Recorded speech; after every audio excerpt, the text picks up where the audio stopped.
Welcome back, Bills are Red, to another Minecraft Bedrock Edition tutorial. Now today we are talking about bone meal and flower power and how to make an infinite renewable bone meal farm that uses only flowers. If you need flowers, dye, or just a cheaper way to create bone meal that's not skelly powered or moss powered, then this is the farm for you. So in short, all you really have to do once you have the farm completely built is to throw in some bone meal and of course turn it on. And then, of course, the system will do all the work for you. Now, how this farm works has nothing to do with the flowers themselves, but the flower mechanics in Minecraft Bedrock Edition. So, you might have seen one of these farms around if you've ever played Minecraft or watched any sort of tutorial about flowers, and that is a simple 2-tall flower farm. Basically, anytime you bone meal a flower that's too tall, of course, you get one of the flowers, and so it's a 1-for-1 trade, and it can be easily automated with dispensers. But, of course, this is not the greatest farm because it's a 1-for-1 trade. For every 1 bone meal you give, you only get 1 flower or 2 dye, and there's only 4 different colors of 2 tall flowers. So, overall, it's not exactly the greatest farm. But on the other hand, if you are trying to get a mass quantity of just these flowers for some sort of building project or decoration, then the farm is quite perfect for that use. If you're using this farm for the dyes though, there's a much better way to do it. Now in Minecraft Bedrock Edition, there's a special feature that if you are to have a single tall flower and you are to bone meal it, then several other of those flowers will spawn in right around it. And it does not matter the biome or wherever you actually do this. Now, of course, it does have to be on grass. It will not work on any block, but it works on every single type of single tall flower. And some flowers, like the dandelion, have some special properties. So the dandelion, if you bone meal it enough, you can see here's a poppy grown. So the dandelion has a special property where if you grow it enough times, you will eventually get a poppy. And the poppy has a special property where if you grow it enough, you get a dandelion. But all the other flowers are just as you would expect. All other single tall flowers, if you were to take the flower and bone meal it on grass, it's just going to reproduce more of this exact same flower. And you can see it produces quite a few flowers around. Now, how this can be turned into a bone meal farm is by the use of composters. So composters work just like they do in IRL. Of course, you throw in different types of vegetation, and then when it's completely full, it actually turns into usable bone meal, which will increase planting time. Anyhow, so, composters work with a bunch of flowers, and flowers actually have the same chance of filling up a composter as a moss farm. So in reality, if this farm actually produced as many flowers as a moss farm produces moss blocks, then the farms would actually be identical in their rates, because moss blocks and flowers actually have the same chance of filling up a composter. The only difference is moss is much more plentiful in the bone meal usage, and you get a lot more moss per bone meal used, meaning that the moss farm overall will give you more moss per hour. So I do want to make that quick disclaimer here that if you're looking for bone meal, this flower farm is the cheaper and easier way to go for earlier game. But if you're looking for mass quantities of bone meal, then I would definitely go with the moss farm, for it is a much more efficient design if you're going for the bone meal. But if you're wanting a farm that can double as a flower farm and a bone meal farm, then this is just for you. Now, in case you haven't already noticed, I've used the blue orchid several times in this design, highlighting on the barrel in the actual flower farm, and down here on the ground I use the blue orchid.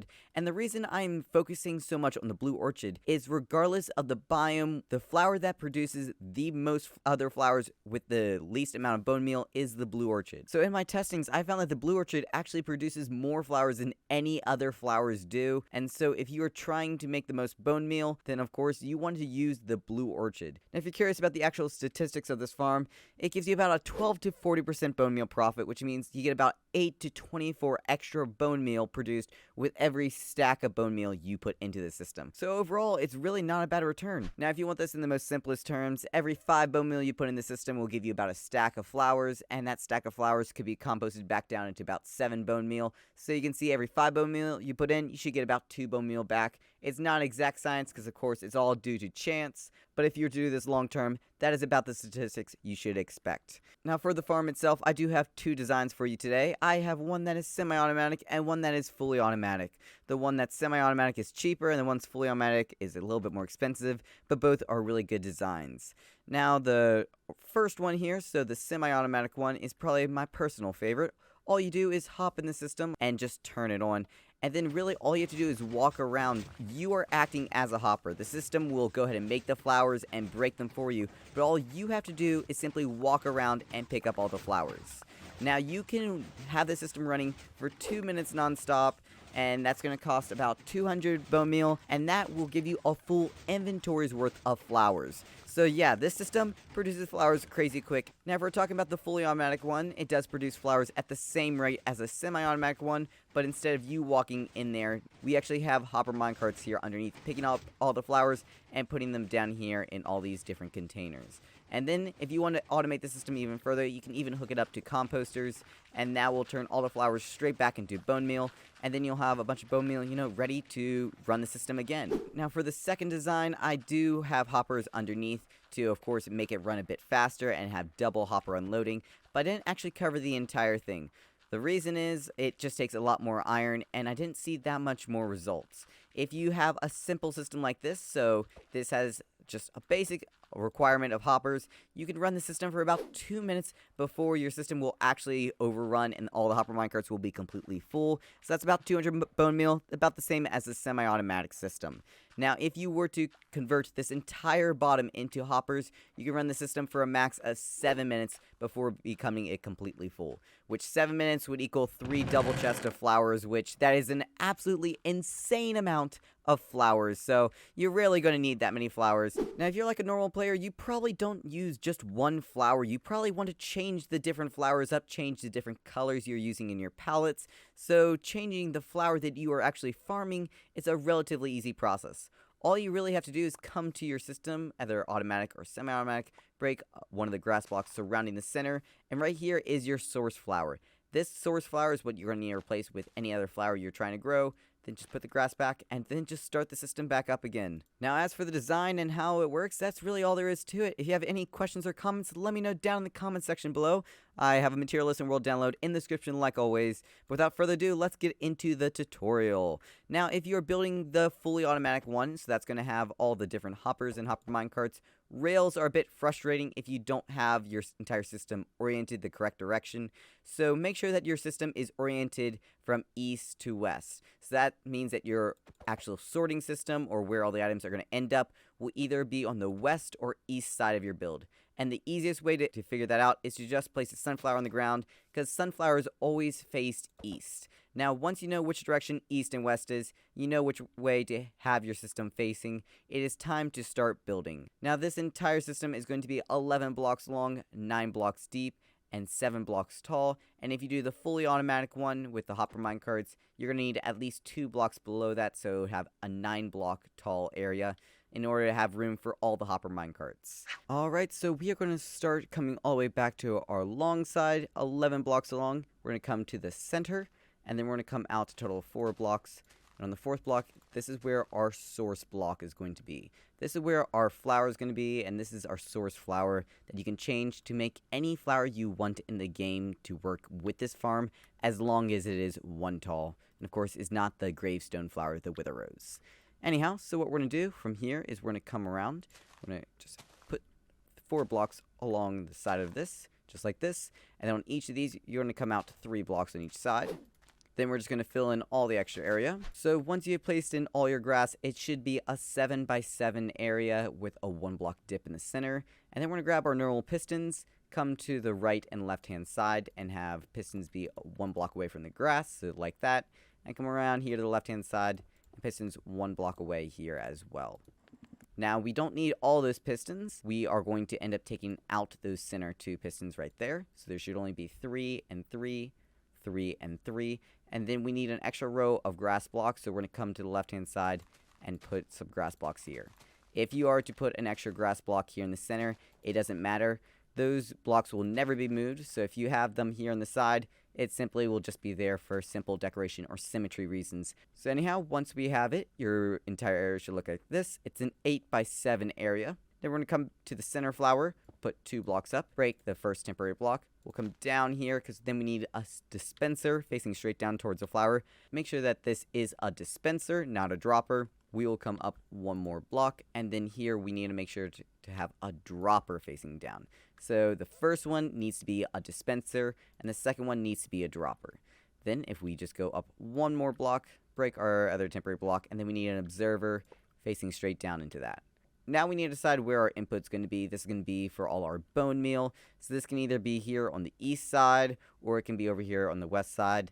I'm just going to go ahead and put it on my east side. So I'm going to put a hopper, dropper, and then this hopper chain can go to wherever you want the actual input to be. And then we're going to come around here to the side, and we're going to put 3 sticky pistons facing down out here to the left, just like that. And then we'll come around to the other side, and we will do the same thing right here. So 1, 2, 3. And all those sticky pistons should be facing down.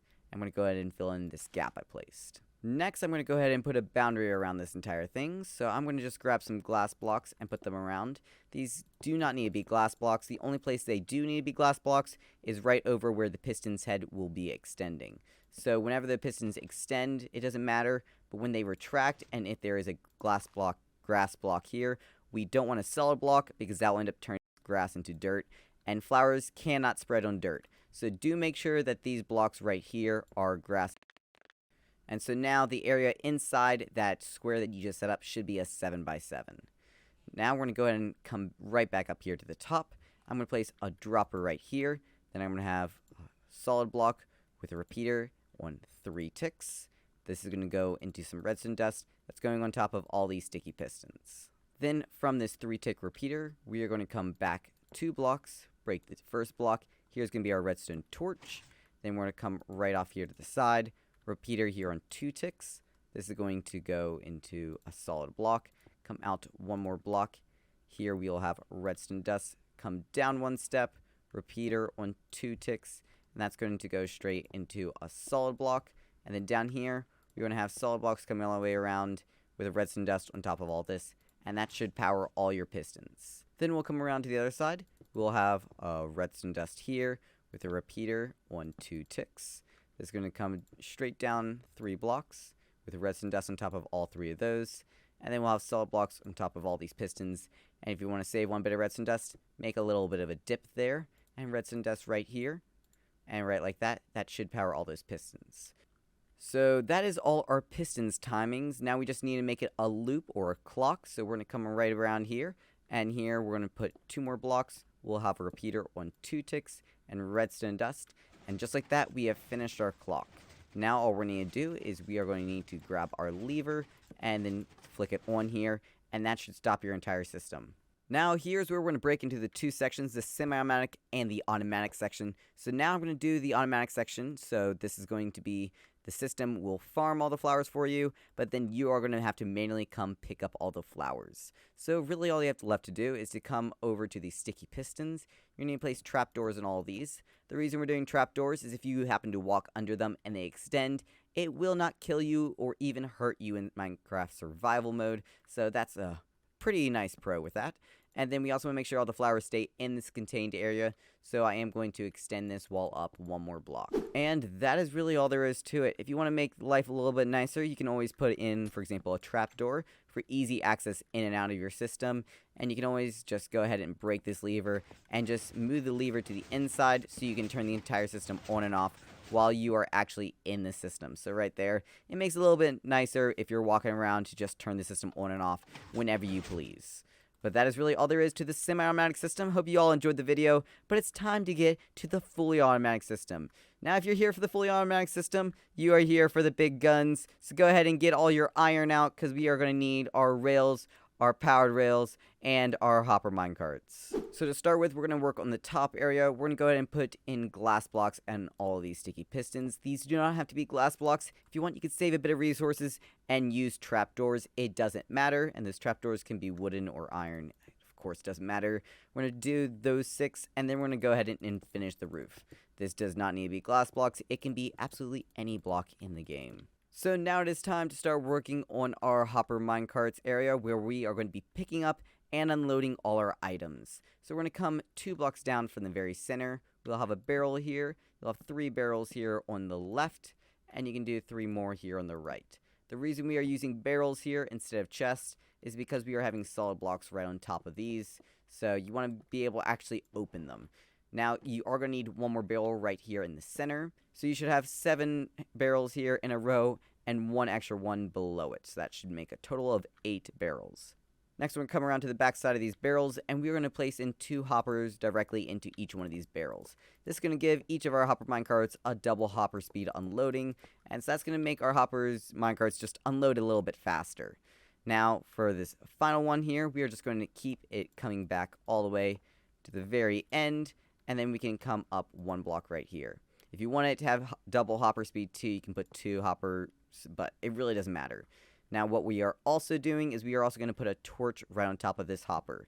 The reason we are doing this is so that when we put powered rails, it powers the rails, but also when we put glass around, it's not actually going to power any hoppers if we were to have hoppers right here. So next, you want to take some glass blocks and start placing them down until you fill up the rest of the grid. These do not need to be glass blocks, they can be absolutely any block in the game. Once you have done this, we're going to start placing in all our rails. So we are going to start right here in the center. So what you're going to do is you're going to have a powered rail at the end, power railed in the center, and then a normal rail in between. The same thing is going to be done on this back end, power rail in the center, power rail at the end, and middle rail and normal rail in between. So the center rails should be powered and the outer rails should be unpowered. That is intentional. The idea is that when you turn on the system, the hopper minecarts will go, and when you turn off them, all the hopper minecarts will rest in their standard closing positions. Next, we're going to just place a powered rail here, a powered rail at the very end, and then normal rails running in between all of these. And especially if you have it facing east to west, this should be a breeze. Now you just got to do this for the rest of the aisles. So once you have done all that, we're going to go ahead and put in our hopper minecarts. So 1 in the center, and then we're going to have 3 right here. Then we'll come around to the other side, and we'll place 3 more, and that is 7. And then we're going to have 1 more, and that's going to be on this final one right here. Next, we're going to grab some solid blocks and replace them all along the end right here for the hopper minecarts to actually bounce off of. And then we're going to come straight underneath, and we can place levers on 3 of these. So right here, those 3 power rails be powered. We want to skip the middle one, because if we power this, we actually lock the hopper. And then we'll do these 3 just like this. Next, you're going to want to place a redstone dust right on the center block. So this is right where we have the center hopper minecart right there on this side. It should be the only one on this side, and then we'll come all the way around to the back end or front end, and we'll place redstone dust on top of all of those blocks. Now, anytime we were to activate this, all our hopper minecarts should go, and then if we turn it off, all the hopper minecarts should come straight back to the very beginning. Now, this lever, we can actually make our on-off switch. So what we're going to do is we're going to have 2 glass blocks here to keep those hoppers from locking, redstone dust on those, and then we'll have solid blocks all the way to the very end, right before where the power rail is, redstone dust on all of those. That's going to go straight into a solid block right there. We'll have a redstone torch, solid block, a repeater. That's going to go into a solid block, redstone torch. That's going to go straight up into a solid block.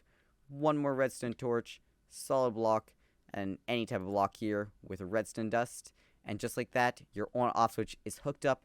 You can go ahead and break your temporary on-off switch right there, and your system is good to go. Whenever you turn it on, your hopper minecarts will all go off, including the one in the very back there, because we hooked up that with this redstone torch, and the entire system is ready to go. All you have to do is put bone meal in, change the flour if you want to change it, and your system is good to go. But that is really all there is to it. If you have any other comments or questions, let me know down in the comment section below. But this has been Rock Builder, and I'll see you all in the next one.